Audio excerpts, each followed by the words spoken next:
Welcome to our latest video on Kawasaki's big wedge-faired machine, the RX. When people say GPZ 1100 RX, they usually mean the GPZ 1000 RX from 1986 to 1988. And that's exactly what we're featuring today. We'll cover its strengths and weaknesses and give you a clear buying recommendation. Brought to you by Motorize, the #1 source for new and used parts. What makes this sport tourer stand out? The sharp, full fairing with a rectangular headlight, and the original 4x2 exhaust that gives the bike a rich, period-correct soundtrack. History and development. In 1986, Kawasaki launched the GPZ 1000 RX, factory code ZX1000A, as the flagship bridging the GPZ 900R and the later ZX10 Tomcat. Its mission, high-speed touring with everyday-friendly ergonomics. The RX paired a 997cc inline-4 with AVDS anti-dive on an air-assisted telescopic fork, a unitrack rear end, and a 16-inch front wheel for quick turn-in. With measured top speeds around 260 km per hour, about 162 miles per hour, it was regarded as a milestone. It remained in the lineup through 1988 and helped shape the aerodynamics of Kawasaki's sport tourers, from its wedge-shaped full fairing to the side vents. Technical highlights. At its heart beats a liquid-cooled inline-4 displacing 997cc with 16 valves and around 125 horsepower. It's fed by 4 Keihin CV carburetors. Power goes through a 6-speed gearbox and an O-ring chain to the rear wheel. The steel double-cradle frame carries a 41mm telescopic fork with AVDS anti-dive up front and a unitrack rear shock. Factory tire sizes are 120/80/16 front and 160/60/18 rear. Twin front discs and a single rear disc handle the stopping. The 22-liter tank delivers serious range. Fully fueled, the RX tips the scales at roughly 250 to 255 kilograms. Design and ergonomics.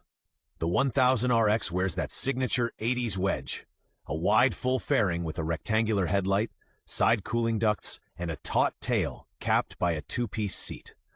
The clip-ons are mounted comfortably above the top triple clamp. Paired with moderately set foot pegs, you get a sporty touring riding position. The air-assisted 41mm fork and the windscreen take much of the turbulence and wind pressure out of the equation.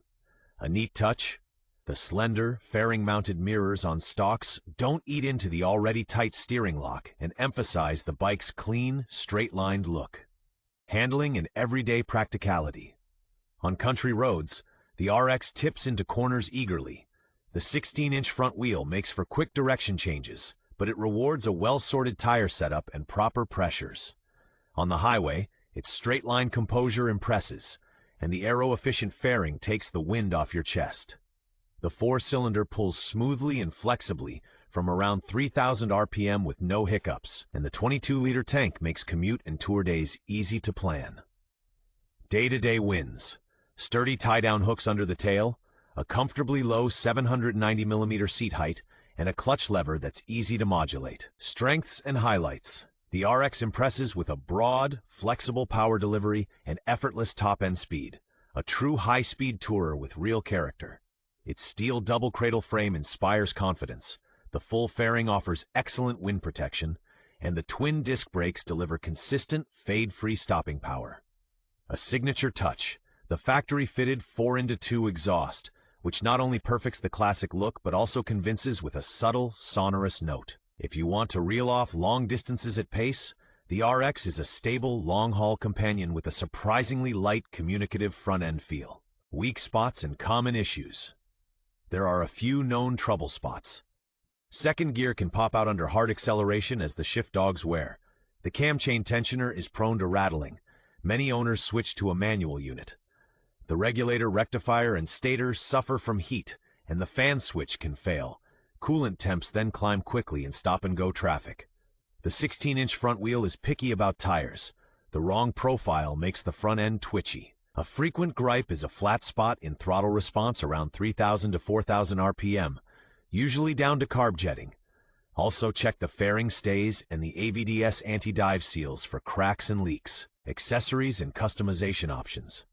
For a noticeable step forward, fit a modern shock from Wilbur's or Olin's and progressive fork springs with fresh fork oil. Braided stainless lines and sintered pads sharpen the twin disc brake. To let it breathe, Pair a period-correct Kirker or Micron 4-in-1 with a properly dialed-in Dynojet kit.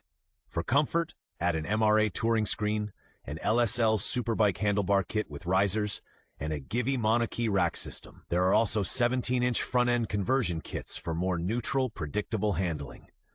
Repro decal sets and a freshly reupholstered seat preserve the factory look and long-distance capability. Market value and buying checklist. Good, largely original RXs typically fetch $3,500 to $6,500.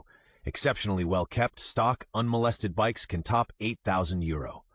On inspection, look for clean cold starts, a steady idle, and make sure second gear doesn't pop out under load.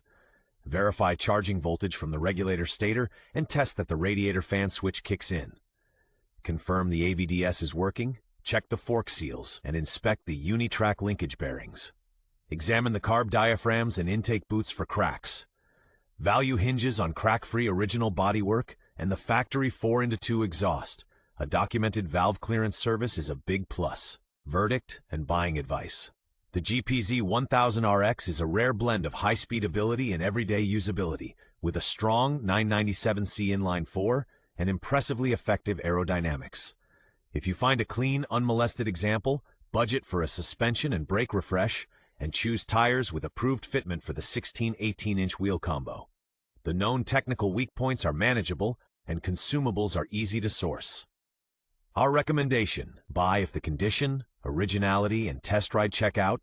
You'll get a characterful modern classic that's still fast, stable, and surprisingly touring-friendly today.